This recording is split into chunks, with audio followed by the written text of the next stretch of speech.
கிறிஸ்துவுக்குள் மிகவும் பிரியமானவர்களே, ஆண்டவராகிய இயேசு கிறிஸ்துவின் ஈடு இணையற்ற நாமத்தில் உங்களை வாழ்த்துவதில் மிகுந்த மகிழ்ச்சி அடைகின்றேன்.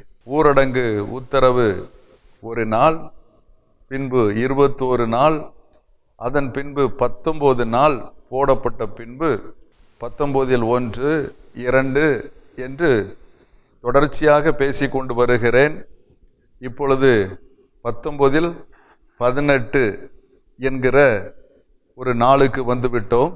இன்று 18வது நாள். 18 என்பது அடிமைத்தனத்தையும் அடிமைத்தனத்திலிருந்து விடுதலையாவதையும் குறிக்கும்.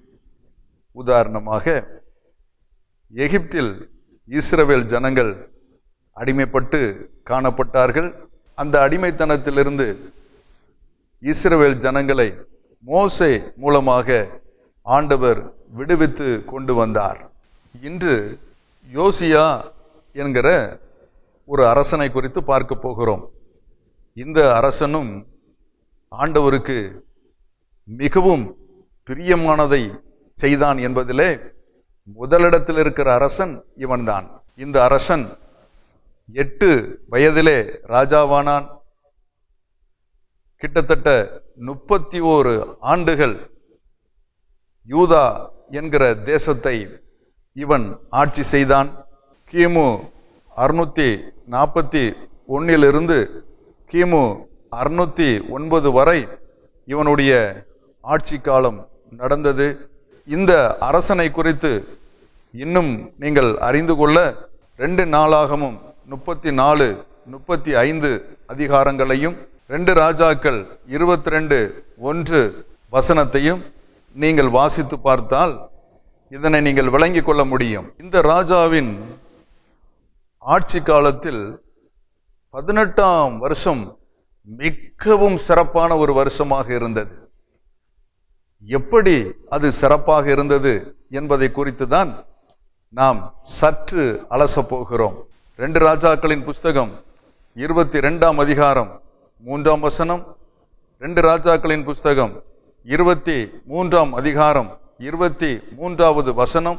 இந்த 2 வசனங்களையும் வாசிக்கிறேன், கவனியுங்கள். ராஜாவாகிய யோசியாவின் 18ஆம் வருஷத்திலே ராஜா மெசுல்லாமின் குமாரனாகிய அஸ்ஸலியாவின் மகன் சாப்பான் என்னும் சம்பிரதியை கர்த்தரின் ஆலயத்துக்கு அனுப்பி 23ஆம் அதிகாரம் 23வது வசனம். ராஜாவாகிய யோசியாவின் 18ஆம் வருஷத்திலே கர்த்தருக்கு இந்த பஸ்கா எருசலேமிலே ஆசரிக்கப்பட்டது. இந்த யோசியாவினுடைய 18ஆம் வருஷம் இந்த 2 வசனத்திலே நாம் வாசிக்கிறோம். மிகவும் சிறப்பான ஒரு வருஷமாக இந்த 18ஆம் ஆண்டு இந்த யோசியாவுக்கு அமைந்திருந்தது. இந்த யோசியா காலத்தில்தான் செப்பனியா மற்றும் எரேமியா தீர்க்கதரிசிகள் ஊழியத்தை ஆரம்பித்தார்கள். செப்பனியா 1:1, எரேமியா 25:3 இந்த காரியத்தை நீங்கள் அறிந்து கொள்ள முடியும். யூதா நாட்டில் கடைசியாக ஒரு சீர்திருத்தம் நடந்தது என்று சொன்னால் அது யோசியா காலத்தில்தான். யோசியா காலத்தில்தான் ஒரு மிகப்பெரிய ஒரு சீர்திருத்தம் யூதாவில் காணப்பட்டது. அவன் செய்த முதல் வேலை ஆலயத்தை செப்பனிட்டான் என்று எழுதப்பட்டிருக்கிறது. 2 நாளாகமும் 22, 23 அதிகாரங்களை நீங்கள் வாசித்து பார்த்தால் நான் சொன்ன இந்த காரியங்களை நீங்கள் விளங்கிக் கொள்ள முடியும். அவனுடைய சீர்திருத்தத்தை 18ஆம் வருஷத்திலே, அவனுடைய 26வது வயதிலே ஆலயத்தை செப்பனிடுவதிலே அவன் துவங்குகிறான். ஆலயங்கள் எல்லாம் இன்று மூடப்பட்டு கிடக்கின்றன. ஆலயம் ஆராதிக்க கூடாது என்பதற்காக மூடப்படவில்லை, இந்த கொரோனாவினால் சஸ்பெண்ட் பண்ணப்பட்டிருக்கிறது. சில நேரங்களில் வேலையில் சில தவறுகள் செய்தால், உன்னை சஸ்பெண்ட் பண்ணியிருக்கேன்ப்பா, 1 மாதம் உன்னை சஸ்பெண்ட் பண்ணியிருக்கேன், 2 மாதம் உன்னை சஸ்பெண்ட் பண்ணியிருக்கேன் அப்படின்னு சொல்லுவாங்க. இப்போ நமக்கு முதல்ல ஒரு நாள் சஸ்பெண்ட், அப்புறம் ஒரு 21 நாள் சஸ்பெண்ட், அப்புறம் ஒரு 19 நாள் சஸ்பெண்ட், இப்போ திருப்பியும் சொல்லியிருக்காங்க மே 17 வரைக்கும் சஸ்பெண்ட் அப்படின்னு சொல்லியிருக்கிறாங்க. இந்த சஸ்பெண்ட் பண்ற காலத்தில் என்ன செய்ய வேண்டும்? செப்பனிட வேண்டும். ஒரு வேளை அரசு வேலையில் இருக்கிற ஒருவரை உன்னை சஸ்பெண்ட் பண்ணிட்டம்பா அப்படின்னு சொன்னா அவங்க என்ன செய்யணும்? 2 காரியங்களை செய்யலாம். ஒன்று, தன்னுடைய தவறை உணர்ந்து அதை சரிப்படுத்தி, நான் என் தவறை உணர்ந்து விட்டேன் என்று சொல்லி தன்னை திருத்தி கொள்ளும் பொழுது மீண்டும் அந்த வேலையில் அமர்வதற்குரிய வாய்ப்பு இருக்கிறது. அதே நேரத்தில் கொழுப்பு பிடிப்பதற்கும் வாய்ப்பு இருக்கிறது. என்னையா சஸ்பெண்ட் பண்ணி விட்டீர்கள், பார்க்கிறேன் ஒரு கை என்று சொல்லி திமிர் பிடித்து அலைகிற ஒரு கூட்டமும் உண்டு. இதில் நான் எந்த ரகம் என்று எனக்கு தெரியவில்லை. இதை நாம் புரிந்து கொண்டு நாம் செயல்பட வேண்டும், செப்பனிட வேண்டும். ஆண்டவர் இந்த நாட்களிலே ஆலயங்களை நடத்துவதற்கு நடத்தக்கூடாது என்பது தீர்ப்பல்ல, ஒரு இடைவேளை, ஒரு சஸ்பெண்ட், அவ்வளவுதான். இந்த நேரத்தில் நம்முடைய ஆலயத்தை, என்னுடைய தனிப்பட்ட ஜீவியத்தை, தேவன் விரும்புகிற ஆலயமாகிய நம்முடைய இருதயத்தை நாம் செப்பனிட்டு சரிபடுத்துகின்ற பொழுது அது ஒரு மிகப்பெரிய ஆசீர்வாதமாக சஸ்பெண்ட் காலம் முடியும் போது அது நமக்கு இருக்கும் என்பதில் சந்தேகமே இல்லை. இந்த யோசியா ராஜா 2வது ஒரு காரியத்தை செய்கிறார். நியாயப்பிரமாண புத்தகத்தை பிரதான ஆசாரியன் ஆலயத்தை செப்பனிடும் போது கண்டுபிடித்து அதை அரசனிடத்தில் கொண்டு வந்து அரசனுக்கு அதை வாசித்து காட்டுகிறான். அப்படி வாசித்து காட்டும் பொழுது அந்த வார்த்தைகளில் குத்தப்பட்டவனாக, அந்த வார்த்தைகளில் தொடப்பட்டவனாக அவன் தன்னுடைய ஆடைகளை கிழிக்கிறான் என்று எழுதப்பட்டிருக்கிறது. என் அன்புக்குரியவர்களே, ஆடையை கிழித்த அரசன், நாங்கள் தவறு செய்து விட்டோமே, எனக்கு எதற்கு இந்த மன்னர் கோலம், எனக்கு எதற்கு இந்த அரசன் கோலம்? ஆண்டவர் எவ்வளவு கட்டளைகளை தந்திருக்கிறார், எவ்வளவு நீதியை சொல்லி இருக்கிறார், எப்படி நடக்க வேண்டும் என்று சொல்லி பல காரியங்களை திட்டமிட்டு அதை எழுதி தந்து அதை நமக்கு தந்திருக்கிறாரே, ஆனால் அதன் வழியில் நடக்கவில்லையே. இந்த அரசனுக்கு இப்படி ஒரு ஆடை எதற்கு, அரச கோலம் எதற்கு என்பதை கிழித்து ஆண்டவருடைய சமூகத்திலே அர்ப்பணித்தான். இன்று அப்படிப்பட்ட ஒரு சூழ்நிலை நமக்கு காணப்படுகிறதா? அந்த அரசனை போல ஐயோ, நம்முடைய பதவிகள், நம்முடைய ஊழியங்கள், நம்முடைய நிலைமைகள் எல்லாம் கிழிக்கப்பட்டு காணப்படுகிறதே என்று சொல்லி ஆண்டவருடைய பாதத்தில் நம்மை தாழ்த்துவதற்கு நாம் அர்ப்பணித்திருக்கிறோமா? இல்லை என்றால் இன்னும் அதே உத்வேகத்தோடு நான் சிறப்பானவன், நான் உத்தமன், நான் சிறந்தவன் என்று சொல்லி நான் ஓடிக்கொண்டிருக்கிறேனா? அதைத்தான் நாம் யோசிக்க வேண்டும். சட்டையை கிழித்தவன் சட்டையை கிழித்ததோடு இந்த அரசன் யோசியா நின்று விடவில்லை. மாறாக அந்த நியாயப்பிரமாண சத்தியத்தினால் மக்களுடைய இருதயத்தையும் கிழிக்க வேண்டும் என்று சொல்லி மக்களுக்கும் அதை எச்சரிக்க ஆரம்பித்தான். எப்படி? மேடைகளை உடைத்தான். அஞ்சனம் பார்க்கிறவர்கள், குறி சொல்லுகிறவர்கள், மந்திரவாதம் பண்ணுகிறவர்கள் என் நாட்டிலே இருக்கக்கூடாது என்று சொல்லி நாட்டை விட்டு வெளியே துரத்தினான். ராஜா நியாய பிரமாணத்தின் சத்தத்தை கேட்டு தன்னுடைய ஆடையை கிழித்து ஆண்டவருக்கு அர்ப்பணித்தது போல தேவனுடைய பிள்ளைகள், தன் நாட்டு மக்கள் நியாய பிரமாணத்தின் வார்த்தையை கேட்டு தன்னுடைய இதயத்தை கிழித்து ஆண்டவரிடத்தில் அர்ப்பணிக்க வேண்டும் என்று சொல்லி தன் ஜனங்களுக்கு அதை வாசித்தான். அதன் மூலமாக எல்லாரும் கீழ்ப்படிந்து அர்ப்பணித்தார்கள். பஸ்கா பண்டிகையை மீண்டும் இந்த மன்னன் கொண்டு வந்தான். பஸ்கா பண்டிகையை சிறப்பாக கொண்டாடினான். பஸ்கா பண்டிகையை கொண்டாடின சிறந்த அரசன் என்று பெயர் பெற்றான். அதுவரைக்கும் பஸ்கா பண்டிகை கொண்டாடியதில் இந்த அரசன் கொண்டாடியதுதான் தேவனுக்கு மிகப்பெரிய மகிழ்ச்சியை கொண்டு வந்ததாக தெரியப்படுத்தப்பட்டிருக்கிறது. யூதா மக்கள் பாவ அடிமைத்தனத்தில் கிடந்தவர்களை நியாய பிரமாண புஸ்தகத்தை கொண்டு வந்து வாசிக்க வைத்து ஆண்டவரை பின்பற்றவும் ஆண்டவருக்கு கீழ்ப்படியவும், இப்படி பாவ அடிமைத்தனத்தில் இருந்த ஜனங்களை கர்த்தருக்குரிய ஜனமாக மாற்றின ஒரு விசேஷமான ஒரு அரசன் இந்த யோசியா.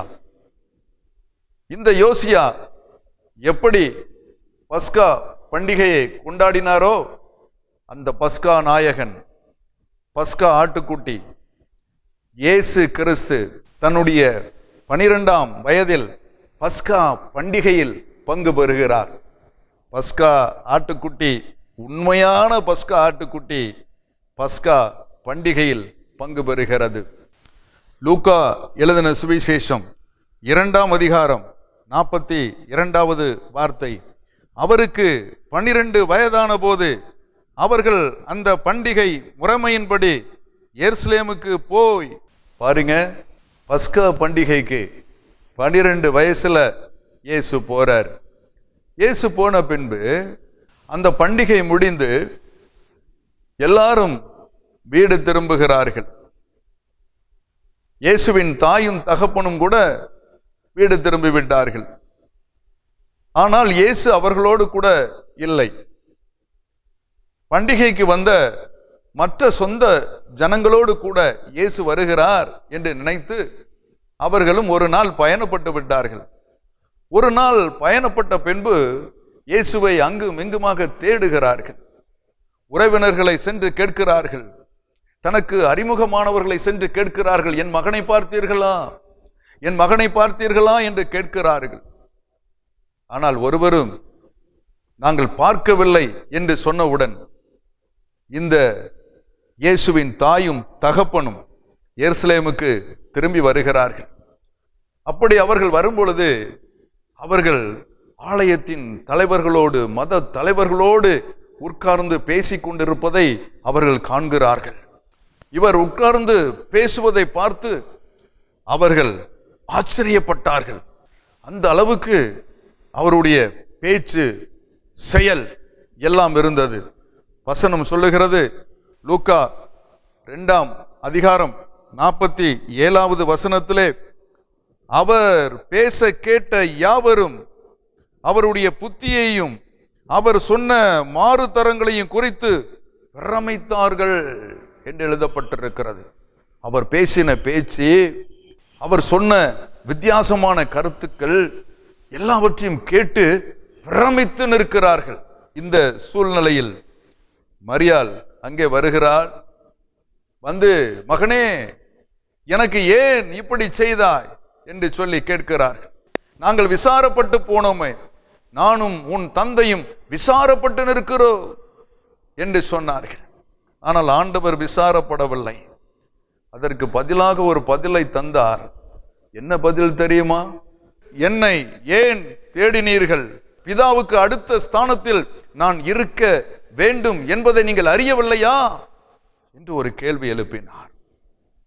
என்ன ஒரு ஆச்சரியமான கேள்வி பாருங்கள். நான் பிதாவுக்கு அடுத்த ஸ்தானத்தில் அமர வேண்டியவன், சிறு வயது, ஆண்டவர் சிறு வயதாக இருக்கின்ற பொழுதே தான் கர்த்தர் என்பதை அறிந்திருந்தார். நான் பிதாவுக்கு அடுத்த ஸ்தானத்தில் அமர வேண்டியவன் என்பதை அவர் புரிந்திருந்தார்.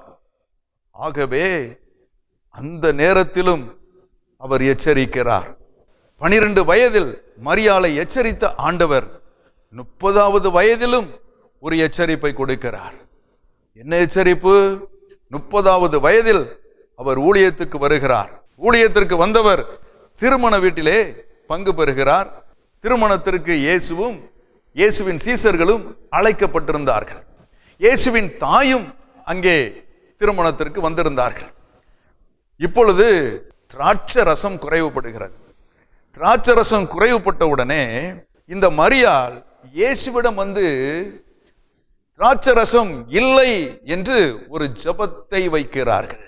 மரியாளுடைய ஜெபம் கேட்கப்படவில்லை. ஸ்திரீயே, உனக்கும் எனக்கும் என்ன? என் வேலை இன்னும் வரவில்லை என்று ஆண்டவர் சொன்னார். அன்பு கர்த்தருடைய பிள்ளைகளே, 12 வயதில் எச்சரித்தவர் 30வது வயதிலும் ஒரு எச்சரிப்பை கொடுக்கிறார். அந்த எச்சரிப்பின் சத்தத்தை கேட்ட மரியாள் திகைத்து போனாள், நடுங்கி போனாள். ஒன்றை புரிந்து கொண்டாள், நான் செய்கிற ஜெபம் தவறானது. நான் அவரிடத்தில் அல்லது தேவ ஊழியத்திற்கு எதிராக நான் நிற்கக்கூடாது, தேவ சித்தத்துக்கு விரோதமாக நான் நிற்கக்கூடாது என்பதை மரியாள் புரிந்து கொண்டார்கள். ஆனால் மரியாள் புரிந்து கொண்டார்கள். ஆனால் மரியாளை வணங்குகிறவர்கள் இன்னும் புரியவில்லை. மரியாள் அதை புரிந்து கொண்டார்கள். எப்படி? அவர் உங்களுக்கு என்ன சொல்லுகிறாரோ அதன்படி செய்யுங்கள் என்று சொல்லி மரியாள் சொன்னார்கள். தேவ சித்தத்தை உணர்ந்து கொண்டார்கள்.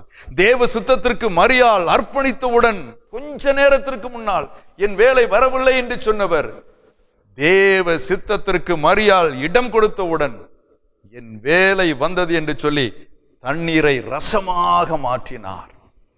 என் அன்பு சகோதரனை, சகோதரியே, ஒருவேளை இன்றைக்கு நீங்கள் யோசிக்கலாம், என்ன 18 என்று பேசி கொண்டு வந்தான், இப்பொழுது 12 என்கிறான், 30 என்கிறான். இவனுக்கு பைத்தியம் பிடித்து விட்டதா? இவனுக்கு பைத்தியம் பிடித்தால் பரவாயில்லை, இவன் மூலம் நமக்கு பைத்தியம் பிடித்து விடும் போல இருக்கே என்று நினைத்து விடாதீர்கள். இந்த 12க்கும் 30க்கும் இடையில் உள்ள வருஷங்களை காணோம். வேதாகமத்தில் தேடி பார்த்தேன், தடவி பார்த்தேன், விரித்து பார்த்தேன், புரட்டி பார்த்தேன், எங்கேயும் காணப்படவில்லை. இடையில் இந்த 18 ஆண்டுகள் எங்கே போனது என்று தெரியவில்லை. இந்த 18 ஆண்டுகள் என்ன நடந்தது? 12ஆம் வயதில் எருசலேமில் தென்பட்டவர், 30ஆம் வயதில் ஊழியத்திற்கு வந்தவர். இடையிலே 18 ஆண்டுகள் அவரை பார்க்க முடியவில்லை, அவருடைய சத்தத்தை கேட்க முடியவில்லை. என்ன நடந்தது? இந்த 18 ஆண்டுகள் ஞானஸ்தானத்திற்கு தயாரானார், உபவாசத்திற்கு தயாரானார், ஊழியம் செய்வதற்கு தயாரானார், அற்புதம் செய்ய தயாரானார், அடையாளங்களை நடத்துவதற்கு தயாரானார், சோதனையை சந்திப்பதற்கு தயாரானார், மரித்தோரை உயிரோடு எழுப்புவதற்கு தயாரானார், பாடுபட தயாரானார், மரிக்க தயாரானார், உயிர்த்தெழ தயாரானார், பரமேற தயாரானார், பிதாவினுடைய வலது பார்சத்தில் அமர்வதற்கு தயாரானார். பிதா குமாரனை தயார்படுத்தி கொண்டிருக்கிறார். இப்போது அவர் ஊழியத்திற்கு வருகிறார். அவருடைய சிந்தனை முற்றிலும் வித்தியாசமானது. மற்றவர்கள் சிந்திப்பது போல் அவர் சிந்திப்பதில்லை. லூக்கா எழுதின சுவிசேஷம் 13ஆம் அதிகாரம் 4வது வசனத்திலே, சீலோவாமிலே கோபுரம் விழுந்து 18 பேரை கொன்றதே, எருசலேமில் குடியிருக்கிற மனுஷர் எல்லாரிலும் அவர்கள் குற்றவாளிகளாய் இருந்தார்கள் என்று நினைக்கிறீர்களோ? ஆண்டவருடைய சிந்தனையை பார்த்தீங்களா? கொஞ்சம் பேர் செத்து போயிட்டாங்க, கொரோனாவில் செத்து போயிட்டாங்க.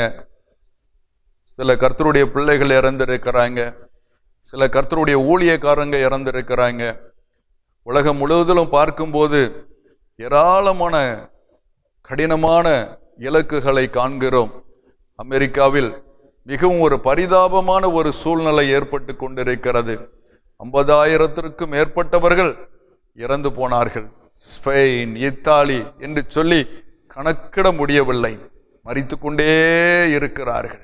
இவற்றை பார்க்கும் பொழுது அமெரிக்கா தவறு செய்து விட்டது, ஸ்பெயின் தவறு செய்து விட்டது, இத்தாலி தவறு செய்து விட்டது என்று சொல்லிக் கொண்டிருக்கிறீர்களோ? அவர்களை விட நீங்கள் சரியானவர்கள் என்று நினைத்துக் கொண்டிருக்கிறீர்களோ? அப்படி அல்ல, அப்படி அல்ல. மனம் திரும்புங்கள், இல்லை என்றால் அவர்களுக்கு சம்பவித்தது போல உங்களுக்கும் சம்பவிக்கும் என்று எச்சரிக்கிறார். யாரோ ஒருவர் மேல் பழி போட்டுவிட்டு தப்பித்து விடலாம் என்று சொல்லி யோசித்து விடாதீர்கள் என்று சொல்லி ஆண்டவர் இயேசுவின் சிந்தனை மிகவும் வித்தியாசமாக இருந்தது. 18 வருஷம் ஆயத்தப்பட்டு, பிதாவினால் நடத்தப்பட்டு, பிதாவினால் தயாரிக்கப்பட்டு, ஒரு அருமையான, ஒரு வல்லமையான, ஒரு சர்வ வல்லவராக அவர் உருவெடுத்து வெளியே வந்திருக்கிறார் எல்லாவற்றையும் சந்திப்பதற்கு. ஒரு பிசாசு 18 வருஷமா ஒரு பெண்ணை கூனியாக வைத்திருந்தது, அவளை நிமிர விடாமல் செய்திருந்தது. என் அன்பு கர்த்தருடைய பிள்ளைகளே, ஒருவேளை இன்றைக்கு நீங்க அப்படி இருக்கீங்களா? உங்க வாழ்க்கை கூனி குறுகி போய் காணப்படுகிறதா? கதறிக்கொண்டிருக்கிறீர்களா? என் அன்பு கர்த்தருடைய பிள்ளைகளே, கூனி குறுக வைத்து உங்களை பிசாசு அடிமைத்தனத்தில் வைத்திருக்கிறானா? 18 வருஷம் தயாரானவர் இன்று உங்களை தேடி வருகிறார். இன்று உங்கள் இல்லத்திற்கு வருகிறார். எதை குறித்து கலங்கி கொண்டிருக்கிறீர்கள்? எதை குறித்து கண்ணீர் வடித்துக் கொண்டிருக்கிறீர்கள்? ஐயோ, இந்த காரியம் என்னை கூனி குறுக செய்திருக்கிறதே, ஐயோ இந்த காரியம் மனமடி வாக்கி இருக்கிறதே என்று சொல்லி என் வாழ்க்கையிலே ஒரு பெரிய தலைக்குனிவு, ஒரு பெரிய வெட்கம், ஒரு பெரிய அவமானம். இனி நான் எப்படி வெளியே வர முடியும், எப்படி வெளியே தலை காட்ட முடியும் என்கிற அளவுக்கு என் வாழ்க்கையிலே பிசாசு என்னை கூண வைத்து விட்டான், குறுக வைத்து விட்டான் என்று சொல்லி கலங்கி தவித்துக் கொண்டிருக்கிறீர்களா? அந்த கூனியும் நிமிர முடியாமல் இருந்தாள். இயேசு அந்த கூனியை பார்க்கிறார், அவளுக்கு ஒரு அழைப்பு கொடுக்கிறார், வா என்று சொல்லி அழைப்பு கொடுக்கிறார்.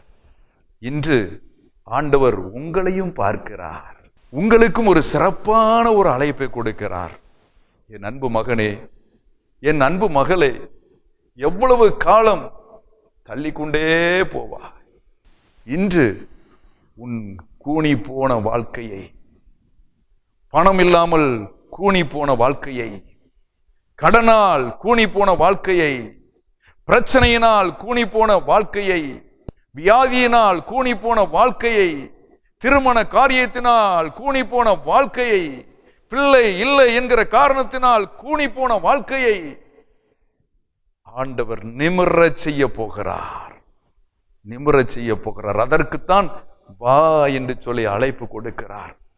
அழைத்தவர் சும்மா விடவில்லை, அந்த கூனியின் மீது கைகளை வைக்கிறார்.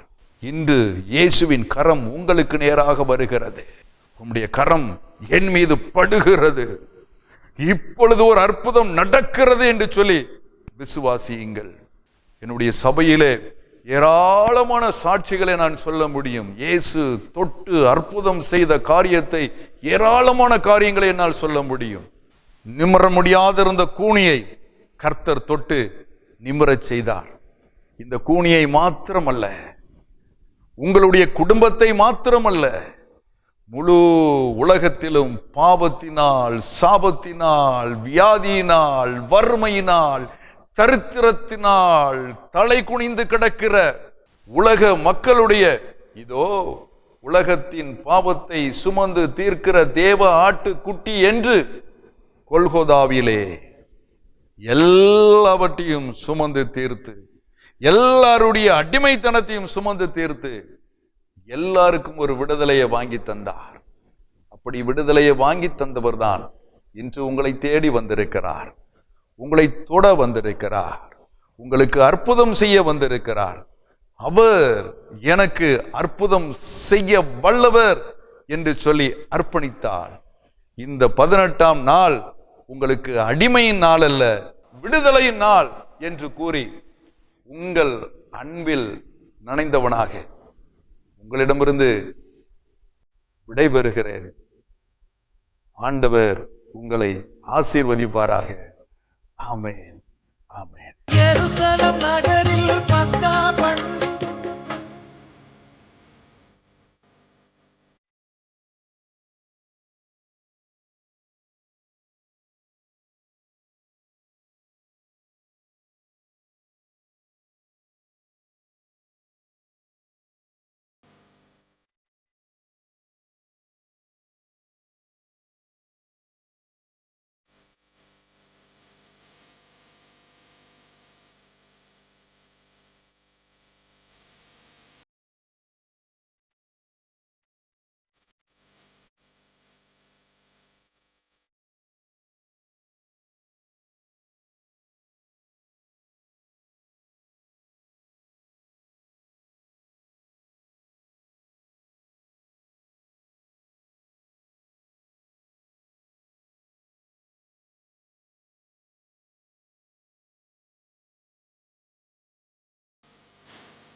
நிலங்களை உள்வது போல் உள்ளத்தை